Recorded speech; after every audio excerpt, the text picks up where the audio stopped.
अस्सलाम वालेकुम। आज हम डिस्कस करेंगे 9th क्लास के पेपर को कि उसको किस तरह से अटैम्प्ट करना है। How you should attempt your paper neat and clear because to attempt the paper is art.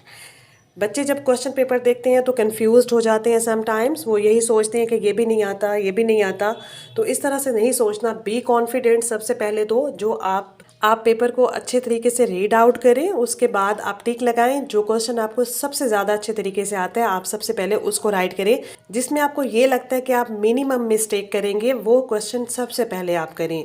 मैंने खुद भी बोर्ड के पेपर्स चेक किए हैं, तो एग्जामिनर क्या चाहता है, उसका क्या मूड होता है, उसे क्या पसंद है, वो आज मैं सब आपको बताऊंगी। तो ये बहुत ही आसान सी ट्रिक है और इससे आप 70+ नंबर ले सकते हैं। क्योंकि सम टाइम्स स्टूडेंट्स को ये लगता है कि उसने सारा पेपर अटेम्प्ट किया है और सारे क्वेश्चन अच्छे तरीके से किए हैं लेकिन नंबर इतने अच्छे नहीं आए। तो उसमें फॉल्ट क्या होता है कि आपको पेपर को अटेम्प्ट करना नहीं आता कि कैसे पेपर अटेम्प्ट करना है। तो लेट्स स्टार्ट। सब्जेक्टिव पार्ट से पहले आपको एक ऑब्जेक्टिव पार्ट दिया जाएगा। ऑब्जेक्टिव पार्ट 19 मार्क्स का होगा। उसमें आपको बताया जाएगा कि आपने टिक करना है या बबल्स फिल करने हैं। वो अकॉर्डिंग टू एग्जामिनेशन हॉल वो आपको बता दिया जाएगा। नेक्स्ट आपका पार्ट है सब्जेक्टिव, जो कि इम्पॉर्टेंट होता है कि उसको हमने किस तरह से करना है। सब्जेक्टिव पार्ट में 2 सेक्शन होती हैं। सेक्शन नंबर 1 में सबसे पहले क्वेश्चन आंसर्स हैं। आपने इस तरह से ऊपर हेडिंग देनी है। अगर आप कटा हुआ मार्कर यूज़ करेंगे तो उससे राइटिंग बहुत अच्छी आती है और बहुत नीट लिखा जाता है, तो बहुत अच्छा इम्पैक्ट पड़ेगा। आप क्वेश्चन नंबर 2 इस तरह से मेंशन करें और फिर नीचे उसके स्टेटमेंट दें। Write short answer to any 5 of the following question. जब ये आप देंगे तो एग्जामिनर को पता चलेगा कि आपने 5 ही सवाल हल करने हैं, क्योंकि 5 सवालों के ही नंबर दिए जाएंगे।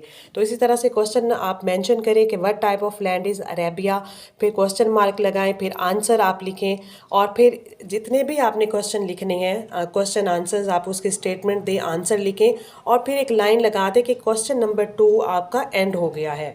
फिर इसी तरह से आप सेक्शन नंबर 2 में आएँ। सेक्शन नंबर 2 में क्वेश्चन नंबर 3 है, translate any 2 of the following paragraphs into Urdu. आप इसके स्टेटमेंट दें। आपको इंग्लिश लिखने की ज़रूरत नहीं है, सिर्फ आपने उर्दू में ट्रांसलेट कर देना है 1 2 मेंशन करके पैराग्राफ, कि ये पैराग्राफ नंबर 1 है और ये 2 है।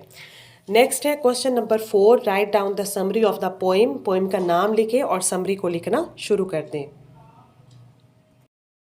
फिर क्वेश्चन नंबर 5 है। Question number 5, use any 5 of the following words, phrases, idiom in your sentences.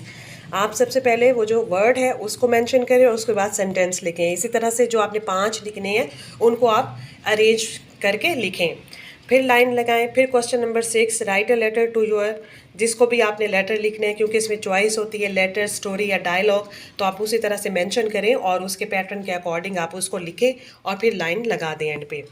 फिर question number 7, read the following passage carefully and answer the question given at the end. यहाँ पे भी आपको पैसेज लिखने की ज़रूरत नहीं है, जस्ट आप आंसर क्वेश्चन लिखें और आंसर उसके देते जाएं। तो उसके बाद भी आपने लाइन लगानी है। फिर क्वेश्चन नंबर 8 है, translate any 5 of the following sentences into English. इसमें भी जस्ट आप सिर्फ इंग्लिश लिख सकते हैं। अगर आप उर्दू भी लिख रहे हैं तो एक साइड पे आप उर्दू लिखें और दूसरी साइड पे आप इंग्लिश लिखें नीचे एक लाइन में, ताकि वो वाज़िया तौर पे नज़र आए। क्वेश्चन नंबर 9 है, change the voice of the following, यानी पैसिव वॉइस हैं, एक्टिव दिए होते हैं, आपने पैसिव बनाने हैं। तो बेहतर ये है जिस तरह यहाँ मेंशन किया गया है कि पहले एक्टिव लिखें कि सेंटेंस कौन सा है और फिर उसका आप पैसिव बनाएं, फिर एक्टिव लिखें और फिर पैसिव बनाएं। तो इस तरह से लिखेंगे तो बहुत क्लियरली आप एग्जामिनर को बता सकते हैं कि ये आपका पेपर है, ये आपकी डिस्प्ले है, आपने जो पेपर को डिस्प्ले किया, आपको पेपर डिस्प्ले करना आता है। तो जब बहुत वाज़े तौर पर बहुत अच्छी राइटिंग में लिखा हुआ होगा तो एग्जामिनर को बहुत अट्रैक्ट करता है और वो आपकी कोई मिनिमम मिस्टेक्स हुई भी सही तो वो आपकी इग्नोर कर देगा।